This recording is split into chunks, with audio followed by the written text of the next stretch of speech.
Ustadz, minta nasihatnya kepada suami saya. Kalau dia salah, dia tidak mau minta maaf. Sekarang dia hadir di kajian. Wahai sang suami, dengarkanlah dengan baik-baik jawaban ini. Saya nasihati kepada suami dan istri ya, dua-duanya perlu dinasihati ya, bahwasanya kehidupan rumah tangga tidak luput dari namanya kesalahan. Tidak ada yang sempurna. Suami tidak sempurna, istri juga tidak sempurna. Masing-masing punya ego. Dan dua-duanya ya dianjurkan untuk berbuat yang terbaik kepada pasangannya.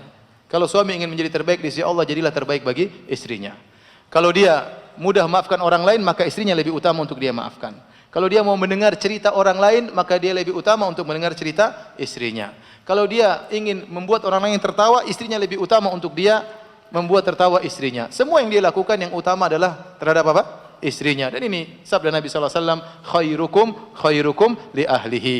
Sebaik-baik kalian yang terbaik bagi istrinya. Ya.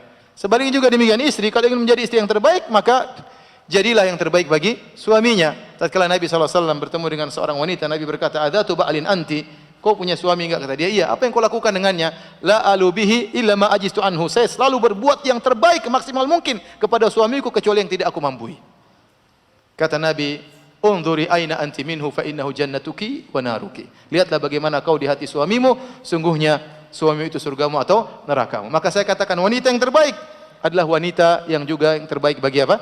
Suaminya. Maka seorang berusaha menjadi terbaik bagi pasangannya. Nah, kalau seorang bersalah, maka hendaknya dia mudah untuk mengakui kesalahan. Contohnya wanita kalau bersalah, Rasulullah SAW sebutkan di antara ciri-ciri wanita penghuni surga, "Ala ukhbirukum binisaikum min ahlil jannah." Maukah aku kabarkan kepada kalian tentang istri-istri kalian yang masuk surga? Di antara sifat mereka kata Nabi SAW, al-a'ud, yaitu wanita yang selalu kembali kepada suaminya. Idza dzalamat aw dzulimat, kata Nabi SAW, jika dia berbuat salah kepada suaminya atau bahkan dia dizalimi oleh suaminya, maka dia pun pergi kepada suaminya hatta tadha'a yadaha ala yadihi, kemudian dia meletakkan tangannya di atas tangan suaminya, kemudian dia berkata, la adzuqu ghamdan hatta tarda, wahai suamiku, aku tidak bisa tidur sampai kau ridha kepada aku. Ini sifat wanita penghuni surga. Dia ingin menyelesaikan masalah rumah tangga. Apakah yang salah dia atau yang salah suaminya? Yang penting masalah cepat apa? Cepat selesai. Betapa banyak wanita ya, tatkala timbul masalah rumah tangga, egonya naik.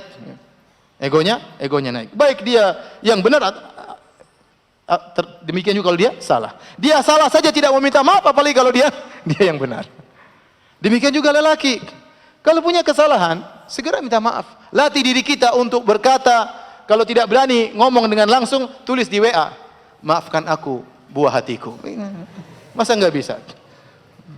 Kalau enggak bisa, latihan gombal dulu ya. Di sini banyak ahli gombal ya. Latihan ya, apa susahnya kita bilang maafkan aku? Terkadang lelaki punya ego ya. Mau minta maaf, kayaknya dia enggak mau kalah di hadapan istrinya, maka dia tidak mau minta maaf. Salah ya, akhi. Orang yang paling utama anda baiki adalah istri Anda. Orang yang paling utama anda baik adalah istri anda. Dan perlu saya ingatkan kepada istri, suami, terkadang suami kita memiliki sifat seperti begitu. Dia tidak mampu untuk meminta maaf dengan kata-kata, tapi bisa jadi dia minta maaf dengan perbuatan. Maka terimalah, begitulah gaya dia minta maaf. Contoh, terjadi permasalahan, kemudian suaminya akhirnya tahu dia salah, maka kemudian dia datang, masuk ke kamar, kemudian dipijit kaki anti. Itu artinya maafkan daku. Meskipun dia tidak ngomong dengan kata-kata, dia mijit-mijit itu berarti dia minta maaf. Jangan nanti tendang dia. Jangan. Contoh lagi, dia datang, kemudian dia berkata kepada anti, "Sayang." Dia udah panggil sayang, itu berarti sudah minta maaf itu. "Sayang, mandi ganti baju, kita makan di luar." Ah, itu berarti maafkan aku. Ya, ini sogoannya, makan di luar. Ah, segera makan sendiri sana, jangan. Udah ya, anti mandi, kemudian ganti baju, kemudian berangkat. Ayo suami kita berangkat, dia. Ada tukang bakso sebelah, kita makan di situ. Jadi tidak semua orang bisa minta maaf dengan kata-kata, baik laki maupun perempuan. Kalau istri pun demikian, punya salah, kemudian dia bikinkan kopi, dia gorengkan telur, kemudian dia taruh di sisi kita, berarti dia minta maaf. Sudah, ngapain kita perpanjang masalah? Suami istri permasalahan yang menderita siapa? Kita yang menderita. Saya sering sampaikan, kalau kita punya masalah sama orang jauh, kita ribut tiap hari, nggak ada masalah, kita nggak lihat sama nggak lihat dia nggak lihat kita. Tapi kalau kita bermasalah dengan orang dekat kita, bermasalah dengan orang di kantor, tiap hari ketemu dengan dia, repot kita, menderita. Bermasalah dengan tetangga, kita menderita. Setiap hari ketemu dia, tiap hari lihat dia jengkel, hati kita, berarti kita menderita. Kita ini hidup sudah setengah mati untuk bahagia. Jangan kebahagiaan kita yang sebentar dirusak dengan ribut dengan orang. Apalagi kita ribut sama istri. Tiap hari ketemu dia, nggak ada istri cadangan. Istri cuma dia, terus kita ketemu dia tiap hari, ribut sama dia. Ya, subhanallah. Sudahlah kita mengalah. Ya. Kalau Nabi SAW berkata kepada dua orang yang bertengkar, kata Nabi SAW, ya, la yahillu li muslimin an yahjura akhahu fawqa thalath. Tidak halal bagi seorang muslim, demikian juga seorang wanita muslimah, untuk memboikot saudaranya lebih dari 3 hari. Yaltaqiyani yu'ridu hadha wa yu'ridu hadha. Mereka bertemu, yang satu ke kanan, satu ke kiri, tidak mau ketemuan. Kata Nabi SAW, wa khairuhuma alladhi yabda'u bisalam. Yang terbaik di antara keduanya, yang pertama kali mengucapkan salam. Nabi tidak berkata yang pertama kali, yang terbaik di antara keduanya yang mengaku salahnya. Tidak. Tapi Nabi tinjau dari pertama yang punya niat baik untuk menyelesaikan permasalahan. Apakah dia salah atau dia benar?